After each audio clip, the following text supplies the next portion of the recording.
Caïn adora avec tout son sens de l'esthétique et Caïn tua son frère. Les Juifs ont fait la même chose au jour de Christ. La chrétienté est grandement constituée par ce même sens.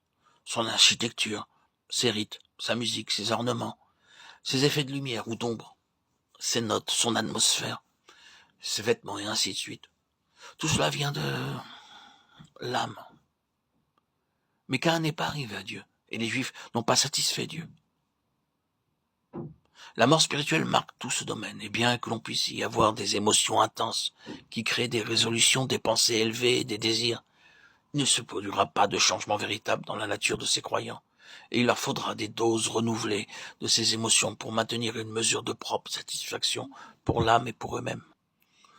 Toutes les religions ont plus ou moins ce trait psychique en commun. Et c'est ici que l'erreur fatale a été commise par beaucoup de gens religieux. Ils pensent que l'on ne doit pas toucher aux autres religions dans lesquelles les adeptes sont certainement dévoués et sincères, et qu'il faut reconnaître et accepter ce qu'il y a de bon en elles. Cela, c'est confondre la religion avec ce que la Bible appelle être spirituel. La religion peut s'élever à des hauteurs très grandes et sombrer dans de terribles profondeurs. C'est la même chose qui peut avoir ces deux aspects. Mais cette chose ne saurait jamais s'élever au-dessus du niveau humain. Elle n'arrive jamais réellement à Dieu. La religion peut être le plus grand ennemi de la vraie pensée de Dieu, parce qu'elle est la meilleure séduction de Satan. L'ascétisme n'est pas plus spirituel que l'esthétisme. Il n'y a pas plus de valeur pour Dieu dans les austérités, les privations, les jeûnes, les rigueurs puritaines, comme telles, que dans leur contraire. La simplicité peut ouvrir l'accès à Dieu, mais elle n'est pas nécessairement spirituelle. Elle peut être simplement une question de goût. Combien les pensées, les aspirations les plus sublimes peuvent souvent accompagner dans la poésie, la musique et l'art, la dégénération et la débauche morale. Combien le mystique peut s'approcher de la vérité dans sa perception et son interprétation. Quelle chose merveilleuse peut voir l'imagination même dans la Bible. Quel tressaillement de crainte, d'admiration, d'extase peuvent émouvoir un auditoire ou une assemblée sous l'effet de la puissance d'une âme.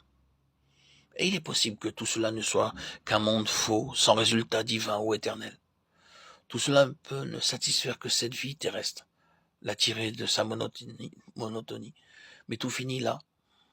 Dans quel monde artificiel nous vivons?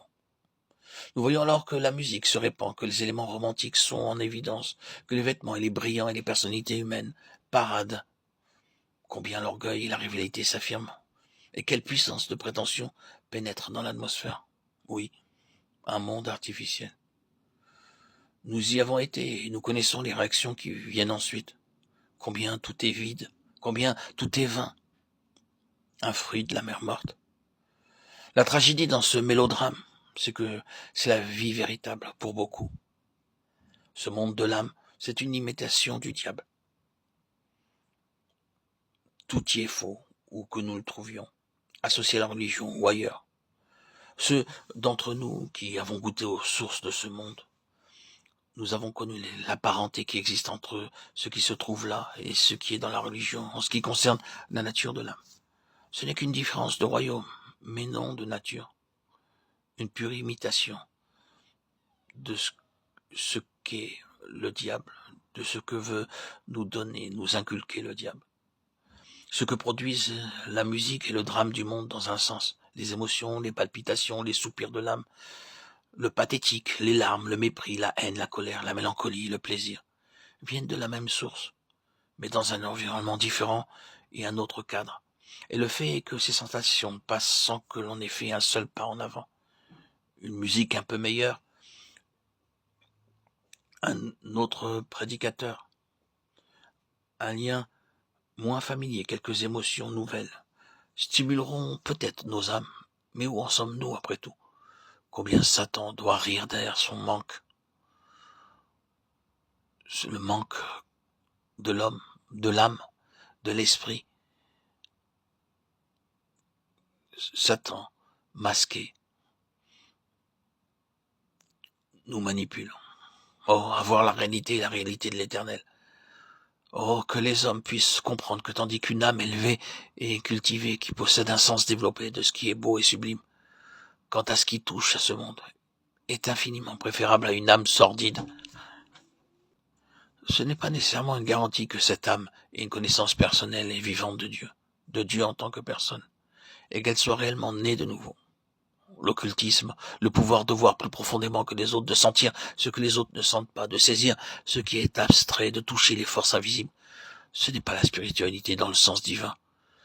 Le domaine de l'âme est complexe et dangereux, et il peut soulever beaucoup d'hommes hors d'eux-mêmes. Mais pour les plonger dans une ruine morale, mentale et physique, où il n'y a plus aucune espérance. Lorsque nous prions pour le réveil, soyons bien certains de ce que nous désirons, et prenons garde aux moyens que nous employons pour le susciter ou l'accomplir.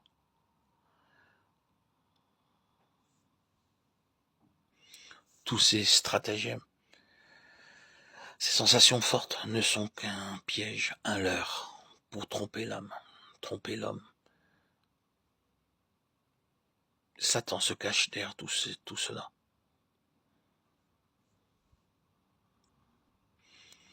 Soyons fermes, veillons. Demandons au Saint-Esprit de nous aider à discerner derrière tout ce que nous vivons, où se cache la main de Dieu, la volonté de Dieu, ou la main de Satan.